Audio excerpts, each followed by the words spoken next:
Bien, pues entramos ya a esta conversación. Me da mucho gusto que esté aquí con nosotros Agustín Palacio, psicoterapeuta. Vamos a hablar de esto que es muy, muy cotidiano, pero que a lo mejor ya no es tan sostenible como conducta humana, que es el consumo, y a veces muy, muy frenético. No sé si han visto por ahí el documental que está en Netflix titulado Compra Ahora. De verdad se exponen unos datos tremendos que, bueno, ahí durante la plática vamos a ir exponiendo, pero digamos como que el centro de la conversación sería esa: ¿qué nos mueve o qué nos impulsa a consumir y consumir y consumir, a sabiendas de que, insisto, ya poco de lo que hacemos es sostenible, ¿no? En términos ambientales, en fin. Agustín, qué gusto que estés aquí con nosotros. Bienvenido, ¿cómo estás? Bien, gracias, Manuel. Gracias por invitarme. Y en efecto, me pareció que cuando me propusiste este tema, yo no había alcanzado a ver como tal este documental. Comentaba hace un momento que me parece muy similar a otros que por ahí en la plataforma están, en donde se pone de relieve precisamente algunas manifestaciones que tienen que ver con conductas humanas actuales a nivel de colectivo, ¿no? En este caso, a través de la compra. Y lo que me gustaría plantearte también el día de hoy, que tiene que ver con quizás aspectos psicológicos, ¿no? Porque creo que el documental en sí mismo puede verse desde muchas vertientes, desde aspectos sociales, como los números que mencionabas, de la cantidad de cosas que se están comprando, la cantidad de residuos que generan estas empresas, sino más bien esa pregunta, ¿no? ¿Qué es aquello que nos motiva a comprar? Y quizás te plantearé inicialmente un tema que tiene que ver con el deseo, ¿no? Okay. La dialéctica del deseo, es decir, que en mucha medida, digamos que anteriormente, tal vez algunos años atrás, el acto de comprar estaba mediatizado por ciertas experiencias previas, ¿no?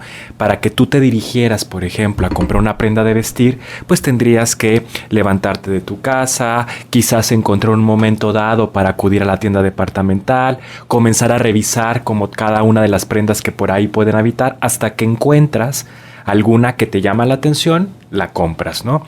Entonces, todo eso implica una especie de esfuerzo, ¿no? El deseo como tal siempre implica como una especie de energía que te permite esforzarte, que te permite llegar a ese lugar o encontrar aquello que en apariencia estás buscando. Creo que un paralelismo que inicialmente podríamos comenzar a poner sobre la mesa es que no sabría si lo que nos motiva a comprar tiene que ver con esa dinámica del esfuerzo en el deseo, o lo que de algún modo algo o alguien más nos dice que estaría bien tener en nuestras manos. No sé si te ha pasado a ti, Manuel. Bueno, a mí en algunas ocasiones me ha pasado, porque al final no estamos ajenos, ¿no? Que compras algo o que tienes algo en tus manos, pero ya que lo tienes, pierdes el interés, ¿no? Sí, de acuerdo. Entonces, yo creo que la constitución del deseo haría que cuando obtienes algo, cuando satisfaces eso que intentas tener, no solamente en efecto algo perece de ese deseo, ¿no? Sin embargo, también acontece algo más, que la satisfacción implica el cuidado del objeto, el que encuentres un motivo para tenerlo, y creo que en otra medida, como en esta cuestión de lo que nos narra el documental, compramos compulsivamente no por un deseo de tener, sino por un deseo de que algo nos dice precisamente qué es lo que hay que comprar, qué es lo que hay que tener hoy por hoy, ¿no? Y eso que tiene que ver, Agustín, con la necesidad o el deseo, que bueno, son cosas distintas, necesidad y deseo, pero con querer encajar o querer ser aceptados o querer exponer un estilo de vida que a lo mejor ni siquiera se tiene, pero ante ciertas presiones que luego hay a través, por ejemplo, de las redes sociales, esto de la felicidad, ¿no? O de la vida lo más perfecta posible. ¿Qué tiene que ver con eso el acto de comprar para aparentar? Que a mí me parece muy lamentable, ¿no? Hay esta frase que a mí me hace pensar mucho, que es, compramos cosas que ni siquiera necesitamos para tratar de impresionar a gente a la que ni siquiera le importamos, ¿no? Claro. Entonces, a veces yo digo, efectivamente, ¿por qué basar tu conducta en lo que puedan pensar otros? Pero no sé qué tanto juega esta presión de la apariencia o de tratar de convencerte a ti mismo de que estás viviendo una vida más plena o más feliz de lo que en realidad sea. Fíjate que no sé si precisamente eso que narras tendría que ver con ciertas fallas o dificultades hasta en la propia identidad, ¿no? Okay. Porque cuando de alguna manera vas pasando por las diversas etapas de la vida, vas construyéndote a ti. Y esa construcción te lleva a identificarte con algunas cosas que es como apropiarte de ciertos elementos que habitan en tu mundo circundante, pero esa apropiación implica algo de deformación, es decir, no copio tal cual lo que me interesa o lo que veo, sino que lo hago a mi manera porque hay esta especie de diferencia entre yo y el otro, ¿no? Okay. A lo mejor puede ser que me gusta mucho cómo canta o cómo se viste o cómo se mueve determinado artista, pero parto de la idea de que yo no soy eso. A lo mejor puedo tener elementos que los puedo hacer para mí. Creo que lo que ocurre actualmente es un intento de copiar al otro, ¿no? Como de mimetizarte incluso con el otro y corresponder directamente a tal cual al otro como un espejo tuyo. Y eso tal vez sí afecta en nuestra capacidad de desear o de obtener las cosas, ¿no? La compra, por ejemplo, que se mencionaba en el documental. Sí, nada más para compartir algunas cifras. A mí de verdad me impresionó mucho. La industria de la ropa produce 100,000 millones de prendas al año. O sea, 100,000 millones de prendas. ¿Cuántas personas somos en el mundo? Algo así como 8,000 millones, 9,000 millones de personas, ¿no? O sea, hay muchísima más ropa en este planeta que humanos, ¿no? 2.5 millones de zapatos se producen cada hora, 68,733 teléfonos se producen cada hora. Hay 12 toneladas de plástico produciéndose cada segundo en este planeta y luego en algún momento dejan de funcionar, la obsolescencia programada, cada vez más rápido los tenemos que sustituir porque a eso nos obligan y entonces todo lo que es producto se vuelve desperdicio, ¿no? Se tiran en este planeta casi 13 millones de celulares todos los días porque los cambiamos cada 2-3 años y hay quienes hablan del reciclaje, sí, pero no va al mismo ritmo. Se recicla menos del 10%, por ejemplo, del plástico que se produce. Todo esto, sin duda, ya no es sostenible. Nos estamos acabando el planeta, como se dice. Pero en términos de conducta humana, Agustín, hay esta compulsividad, ¿no? A la que ya nos hemos referido de algún modo. Y los terapeutas quisiera que nos explicaras esto y que pudieras ahondar a lo mejor un poquito. Se habla mucho de que tu relación con el dinero habla de tus relaciones también interpersonales o de la relación contigo mismo. ¿Cómo es eso? A ver, platícanos un poco. Mira, quizás el dinero en efecto, al ser como un objeto, ¿no? en este ideal o en esta ideología capitalista, pues sí tiene mucho que ver con cómo interactuamos con el otro, queramos o no queramos, ¿no? Uh-huh. Porque al final toda nuestra forma de organización está circundante al lado de lo que tenga que ver con el dinero, no de la parte monetaria exclusivamente, pero sí de los significados que acontecen respecto al dinero.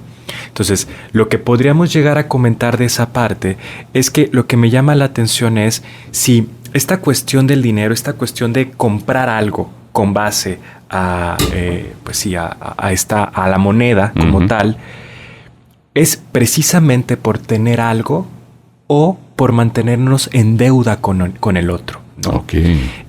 Esto lo pongo sobre la mesa porque me llamaba la atención dentro de este campo y el campo que mencionas de la parte quizás psicoterapéutica, el cómo nos podemos llevar con el dinero. Es decir, la adquisición de ciertos bienes, de ciertos servicios, hasta qué punto no es para producir esta especie de bienestar que nos han vendido dentro de la propia publicidad o dentro de las propias redes sociales, sino que más bien es un intento de mantenerte carente porque vas a intentar tener más, ¿no? Uh-huh. Entonces esa carencia probablemente está asociada a una deuda determinada.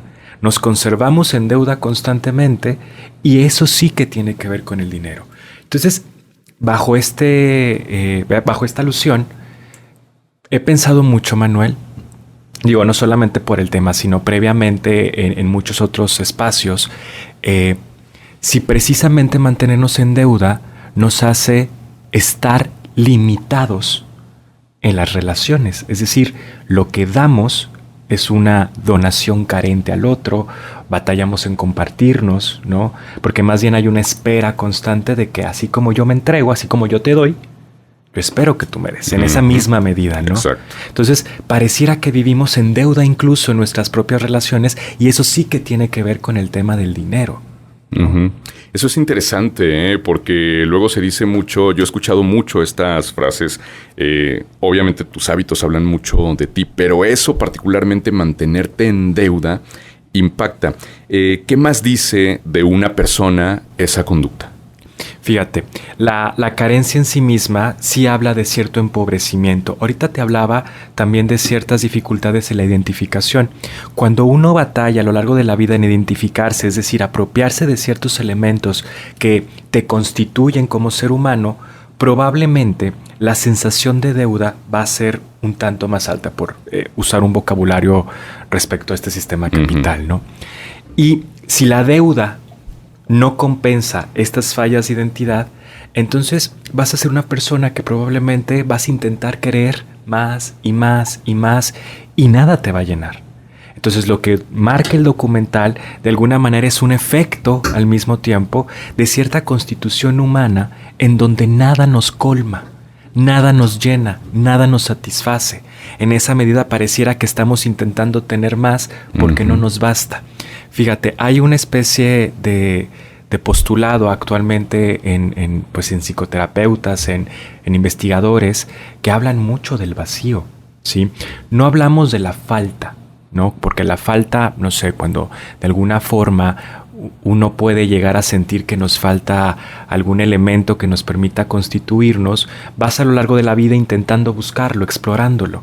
Pero cuando hablamos de un vacío no necesariamente se puede llenar porque implica un hueco, ¿no? O sea, si nosotros vemos un hueco, el agujero como tal no tiene un fondo. Entonces, ¿qué hacemos? Vertimos y vertimos y vertimos más cosas, pero nada nos llena porque el vacío no está puesto para ser llenado. Okay. Entonces, ¿qué hacemos? Consumimos relaciones, consumimos productos, consumimos al otro, relaciones de posesión, ¿no? Pues consumes al otro, te devoras al otro. Fíjate, en Estados Unidos, incluso aquí en México, hablando en términos de obesidad, ¿no? Personas que consumen comida, consumen objetos, personas que se llenan de objetos alrededor, ¿no? O que hay mucha desorganización dentro de cómo se vive, también al final tiene que ver con cómo consumimos. Sí, de acuerdo.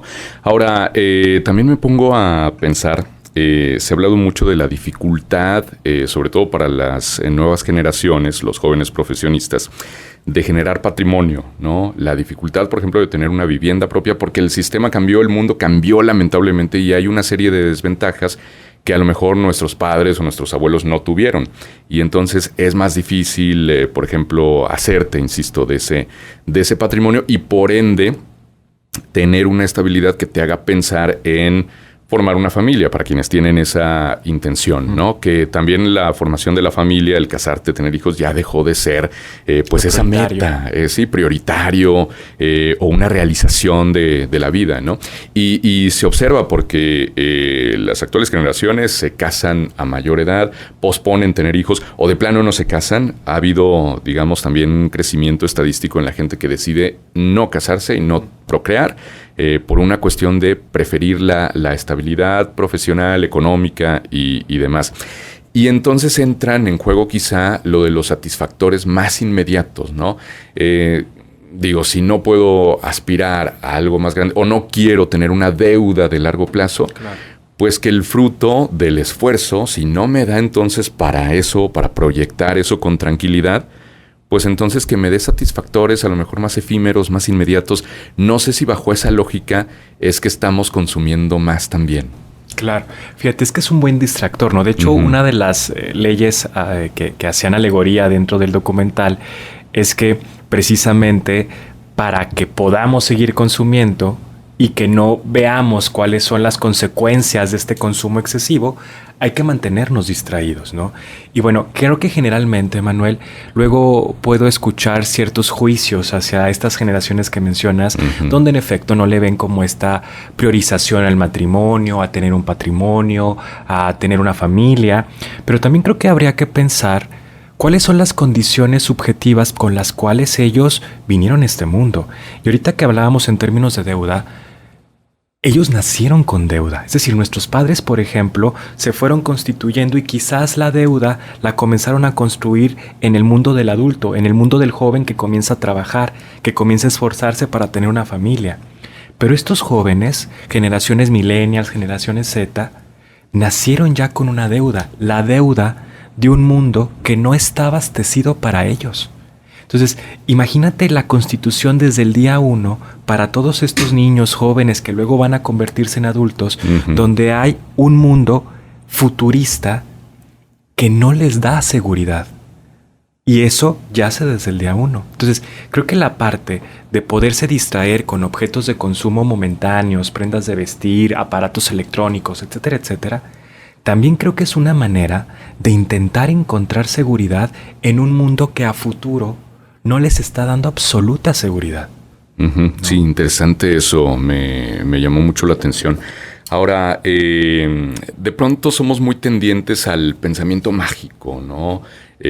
A maximizar, digamos, la posibilidad de que se genere un cambio a partir del solo pensamiento, ¿no? O de esta cuestión de las energías.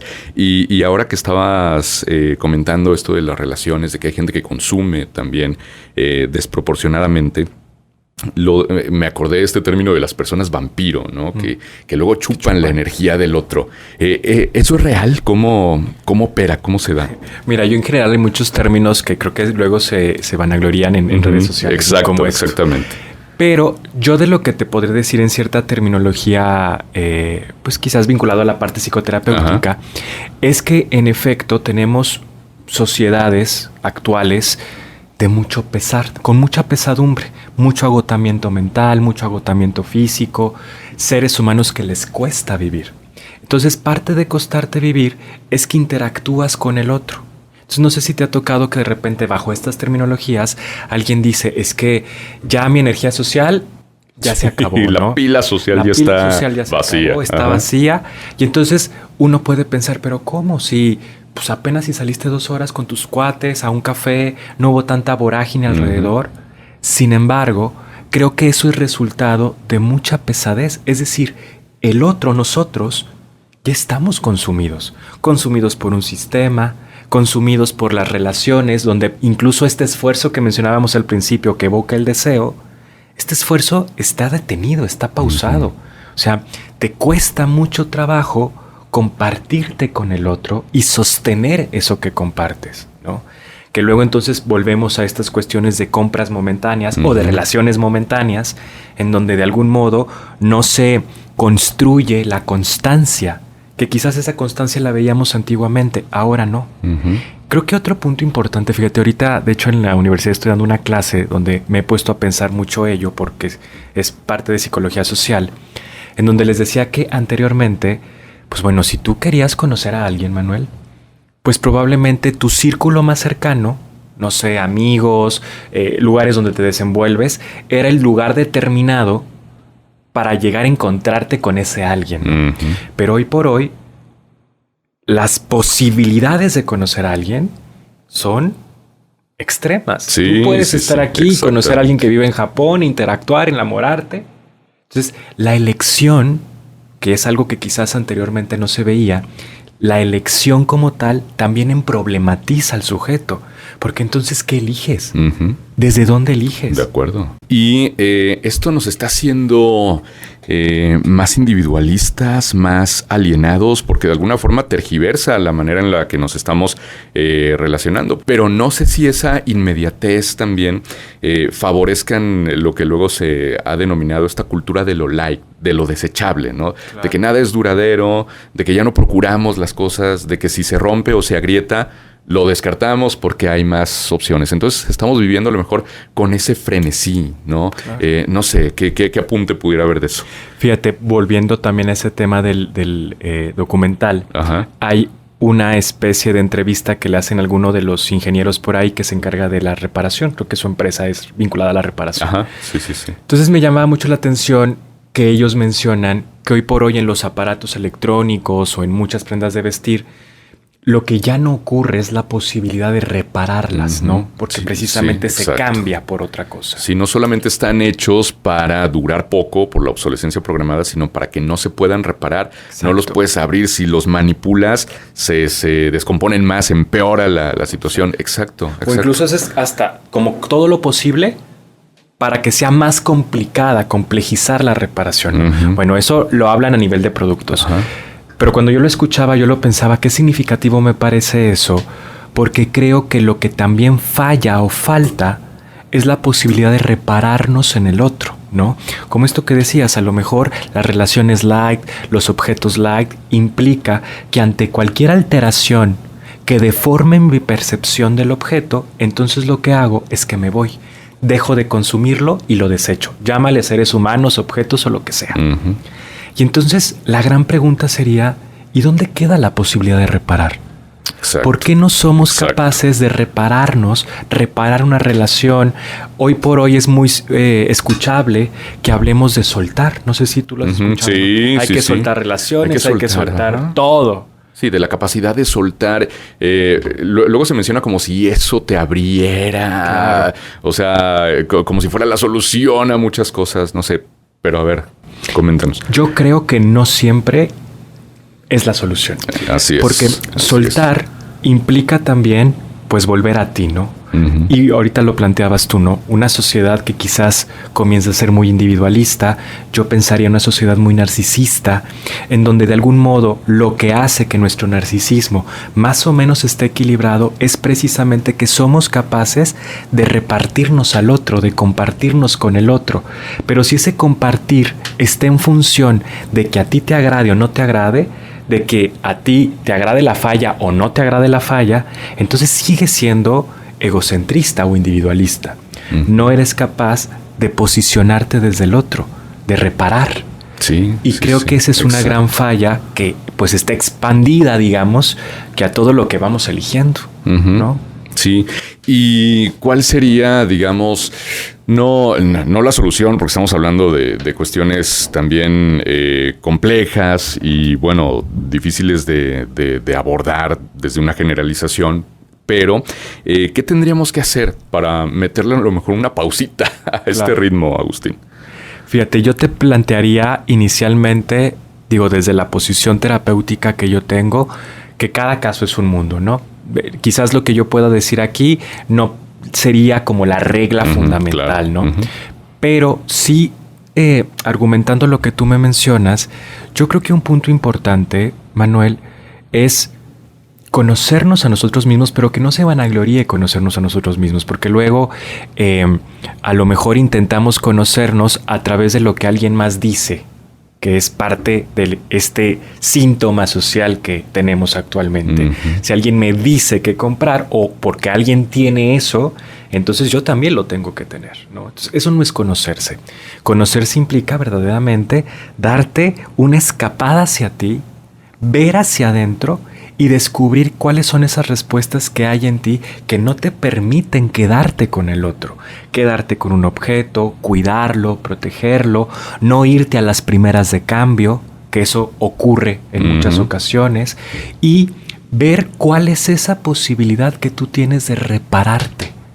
Si tú te puedes reparar, entonces puedes tener muchas condiciones para poder reparar al otro, para ayudar al otro en su reparación y entonces construir relaciones un tanto más sólidas.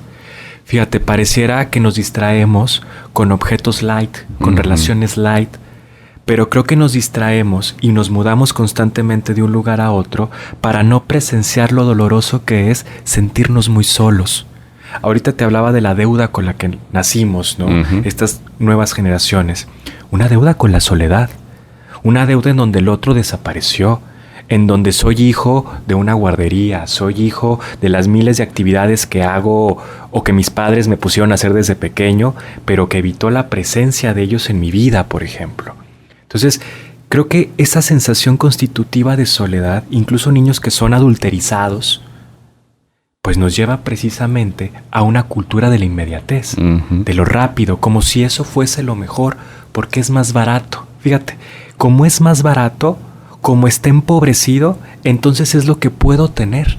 Y creo que eso ya tiene cierta significación en cómo nos vamos constituyendo, ¿no crees? Sí, totalmente, totalmente. Yo creo que es una buena forma de cerrar esta plática, pero, si me lo permites, para ponerle punto y seguido y abordar otros temas, porque de verdad hay mucho que desentrañar. Pues nos quedamos con esto último que planteaste como reflexión, Agustín. Te agradezco mucho que hayas estado con nosotros. No, hombre, a ti por invitarme.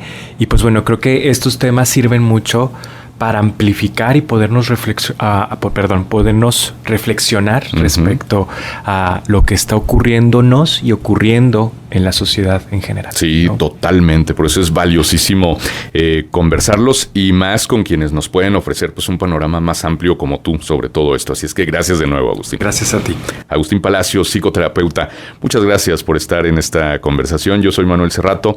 Los saludo. Nos encontramos próximamente.